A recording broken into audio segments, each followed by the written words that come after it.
بسم الله الرحمن الرحيم. رب اشرح لي صدري ويسر لي أمري واحلل عقدة من لساني يفقهوا قولي.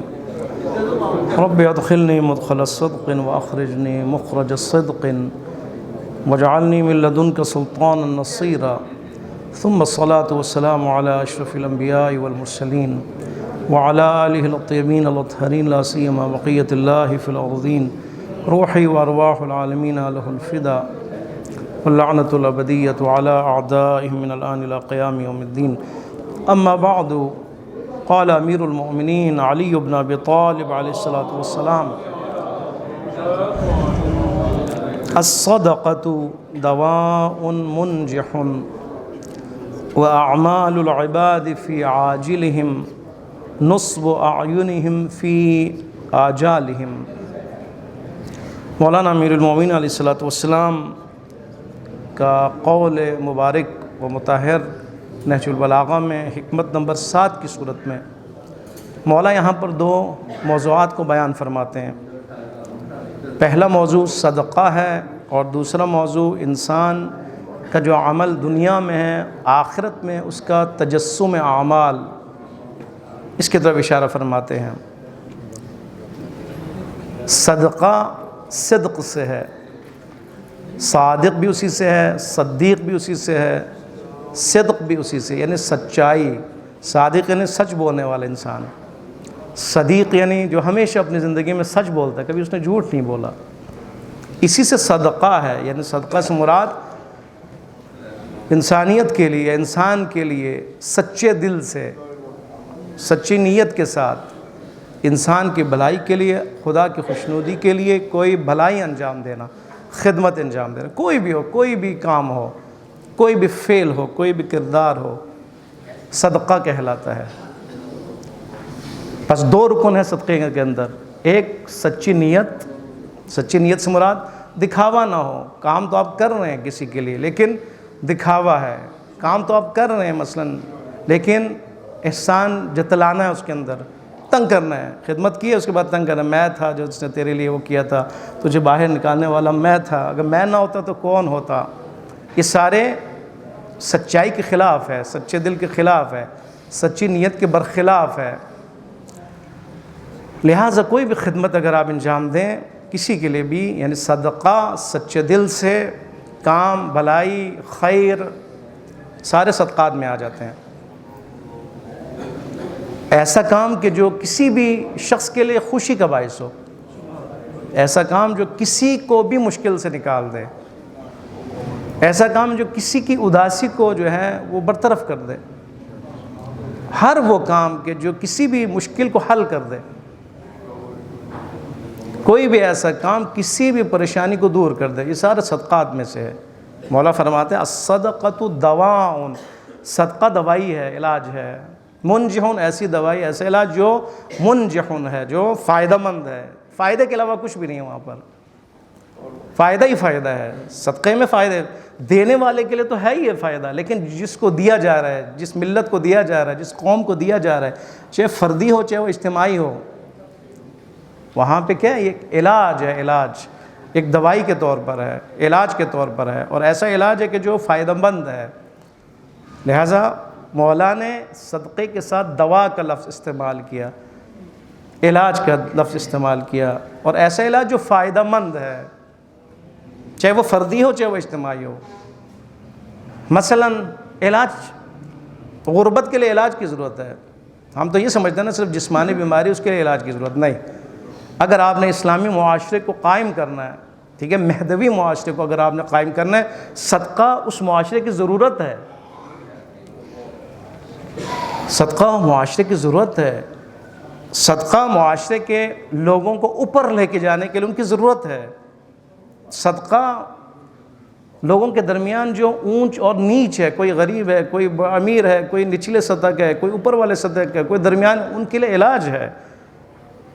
ائمہ معصومین کا کردار صدقہ ہے، صدقہ نکالتے تھے، صدقہ دیتے تھے۔ یہ سمجھنے کی ضرورت ہے کہ صدقے کا فلسفہ کیا ہے۔ صدقہ یعنی کوئی بھی مشکل، اس کا علاج اگر آپ کریں گے تو وہ صدقہ ہے۔ مثلاً غربت کا علاج کیا ہے؟ ایک فردی ہے کہ اجتماعی ہے؟ اگر آپ غربت کا علاج دا یا دوا سے کرنا چاہتے ہیں اس کے لیے صدقہ ہے. یعنی کیا مطلب؟ آپ غربت کے لیے ایک تو فردی طور پر پیسے دے سکتے ہیں، فنڈ دے سکتے ہیں، اس کی مشکل کو حل کر سکتے ہیں، اس کو راشن دے سکتے ہیں، ٹھیک ہے، اس کے مسائل معاشی کو حل کر سکتے ہیں. اور ایک ہے آپ اجتماعی طور پر قومی اعتبار سے کام کریں، فنڈ جاری کریں، ٹھیک ہے، آپ ان کے لیے کالونیز بنائیں، آپ ان کے لیے ماہانہ ان کے لیے بندوبست کریں، آپ ان کے لیے قرض دیں تاکہ وہ اپنے پاؤں پہ کھڑے ہو جائیں. اگر کوئی مقروض ہے ان کے قرض کو ادا کریں، اگر کوئی مقروض ہے تو اس قرض کو آگے مہلت دیں اس کو. یہ سارے صدقات میں آتے ہیں. یعنی ہر وہ کام معاشی اعتبار سے غربت کو کم کرنے کے لیے، انسان کی غربت کو کم کرنے کے لیے، ختم کرنے کے لیے جو بھی اقدام ہے وہ کیا ہے؟ صدقہ ہے. اور یہ کیا ہے؟ دوا ہے، علاج ہے، غربت کا علاج ہے. ہم غربت کا علاج نہیں کرنا چاہتے، ہم صرف یہ کہ تھوڑا ایک پین کلر کے طور پر اس کو تھوڑی دیر کے لیے آسودہ کر دیں. نہیں، صدقے کا فلسفہ ہے کہ آپ اس کو اپنے پاؤں پہ کھڑے کریں، اس کو کاروبار کروائیں، کاروبار لے کے دیں، سرمایہ دیں اس کو. ہاں، چھوٹے چھوٹے کام وہ ہونے چاہیے، برطرف ہونے چاہیے. ایک مسئلہ مثلا کسی کا بل کا مسئلہ ہے اور وہ پریشان حال ہے، اس مسئلے کو حل کرنا، یہ بھی صدقہ ہے. بہت سے میدان ہیں. جب مولا نے فرمایا کہ الصدقہ دواء منجح، علاج ہے، آپ کسی بھی میدان میں لے کے جائیں. جہالت کیا ہے؟ اس کا علاج ہونا چاہیے، جاہلیت کا علاج ہونا چاہیے. وہاں پہ کیا ہے صدقہ؟ علم کو رواج دیں، ٹھیک ہے، آپ علم کو رواج دیں، آپ سکولز بنائیں، آپ معلمین کے لیے، اساتید کے لیے، ان کے لیے تنخواہ کا بندوبست کریں، آپ بچوں کو پڑھانے کے لیے اساتید کا بندوبست کریں، آپ تعلیمی میدان کے لیے فنڈ کا اہتمام کریں، لوگوں کو جہالت سے نکالنے کے لیے کتابوں کا بندوبست کریں، قرآن کا بندوبست کریں، تفاسیر اور لائبریریز بنائیں، سکولز بنائیں، یونیورسٹیز بنائیں، کالجز بنائیں. نہیں کوئی جا سکتا اپنے غربت کی وجہ سے تو ان کو فیس کا بندوبست کریں ان کے لیے. یہ سارے کیا صدقات میں ہیں. صدقۃ دواء، علاج ہے. جہالت کا علاج بھی صدقے میں ہے جو مفید ہے. آپ اخلاقی مراحل میں جائیں، بد اخلاقی، غیبت، باقی چیزیں، منفی صفات، تہمتیں جو ہمارے معاشرے میں اس کا عام ہے، شخصیت کشی، پرسنالٹیز کو ختم کرنا جس کو کہتے ہیں ٹیرر، شخصی ٹیرر. ایک ہے جسمانی طور پر آپ کسی کو مارتے ہیں، ایک نہیں، شخصیت کو مارتے ہیں. یہ اس سے زیادہ بڑا گناہ ہے. کہ اس لیے کہ آپ نے ایک کو اگر قتل کیا کسی نے تو وہ اس کے ایک فرد کو قتل کیا، لیکن ایک کی شخصیت تباہ کرنا گویا کہ پورے اس کی فیملی، اس کے تمام چاہنے والوں کی پرسنالٹی کو ختم کرنا ہے. وہاں پہ کیا کرنا ہے آپ نے؟ وہاں پہ تبلیغ ہے. تبلیغ چاہے وہ والدین کریں، چاہے وہ اس کے جانے والے کہیں، چاہے وہ علماء کریں، یہ سارے صدقات میں سے منجی ہے، علاج ہے. علاج ہے، بد اخلاقی کا علاج ہے. بے حیائی عام ہو رہی ہے، نہیں ہو رہی ہے نا؟ آج کل انٹرنیٹ کا دور ہے، بے حیائی ہے. نامحرموں کی طرف دیکھنا، کلپس کے اندر، ویڈیوز کے اندر، باقی چیزوں کے اندر، گلی کے اندر ایک شہوتی ماحول، شہوتی جذبات.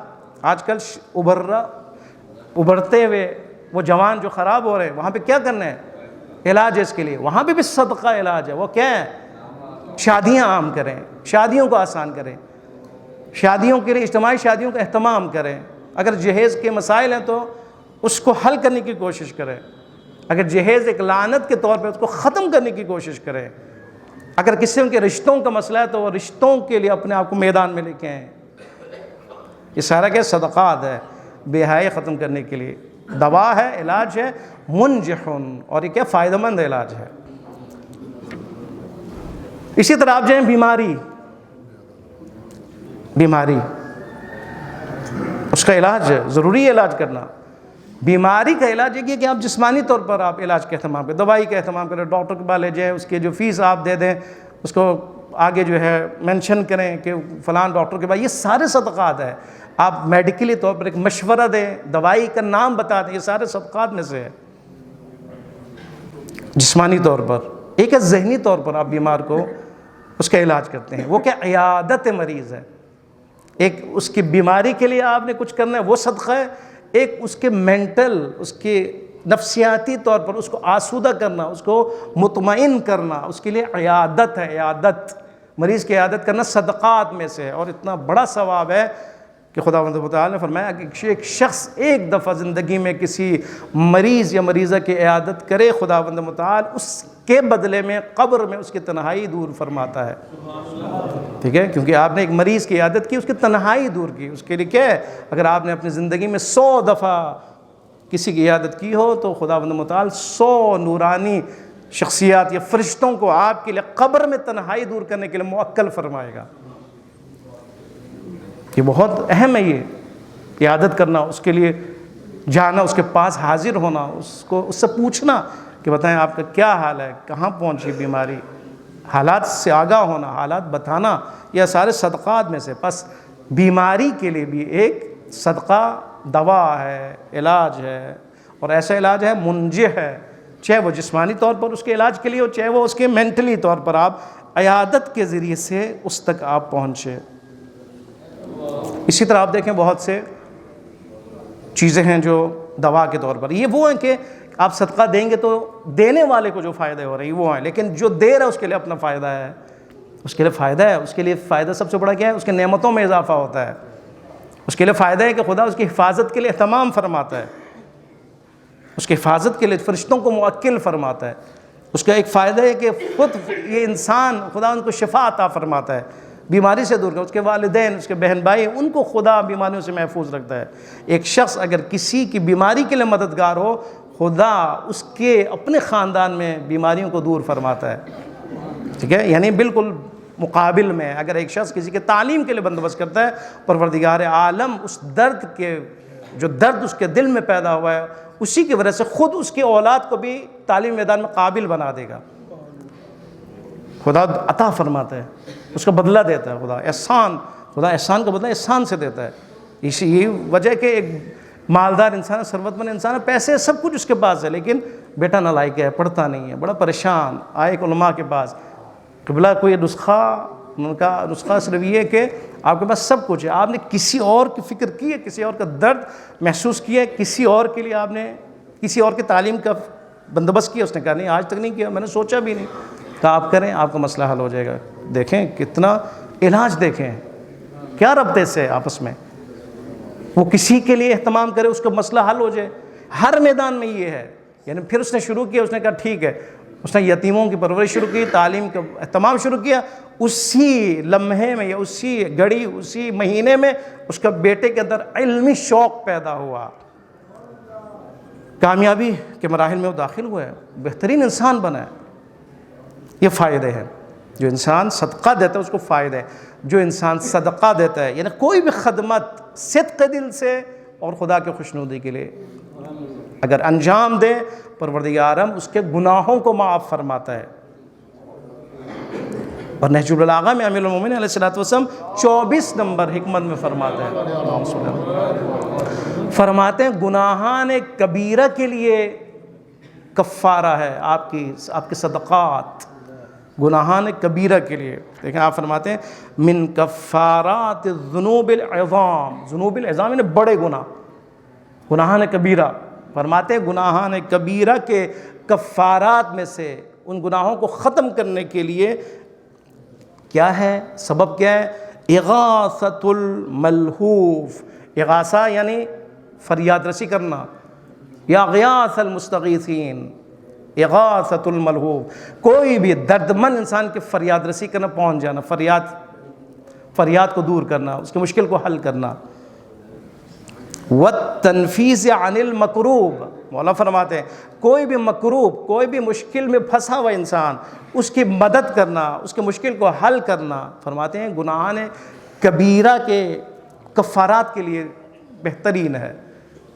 آپ نے کیا کیا؟ آپ نے خدمت انجام دی ہے نا، آپ نے ایک بندے کو خوش کیا، اس کی مشکل کو حل کیا ہے، لیکن گناہیں مٹی جا رہی ہیں، گناہوں کے لیے کفارہ بنتا جا رہا ہے، گناہیں مٹتی جا رہی ہیں، گناہیں ڈیلیٹ ہوتی جا رہی ہیں، گناہیں ختم ہوتی جا رہی ہیں۔ وہ بھی کیا ہے؟ مولا فرماتے ہیں گناہان کبیرہ، گناہان کبیرہ۔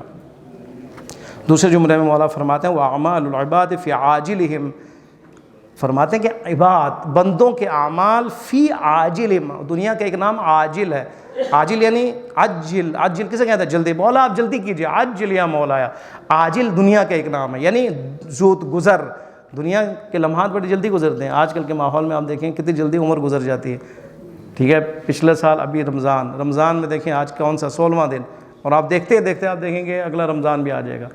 عاجل ہے, جلدی گزرنے والا کی دنیا ہے, یہ پتہ ہی نہیں چلتا, وقت گزر جاتا ہے. فرماتے ہیں لوگوں کے اعمال اس دنیا میں, یعنی فی عاجلہم, اس دنیا میں, نصب اعینہم فی آجالہم, آخرت میں اس کی آنکھوں کے سامنے ہوں گے, وہ اعمال ان کی آنکھوں کے سامنے ہوں گے. یعنی تجسم اعمال, وہ دیکھے گا. قرآن میں ترا کا لفظ استعمال ہوا ہے, ترا, لیورو کا لفظ استعمال ہوا ہے. یومئذ یصدر الناس اشتاتا لیورو, اس وقت جب قبروں سے لوگ فوج در فوج نکلیں گے, لیورو, تاکہ وہ دیکھیں گے وہ.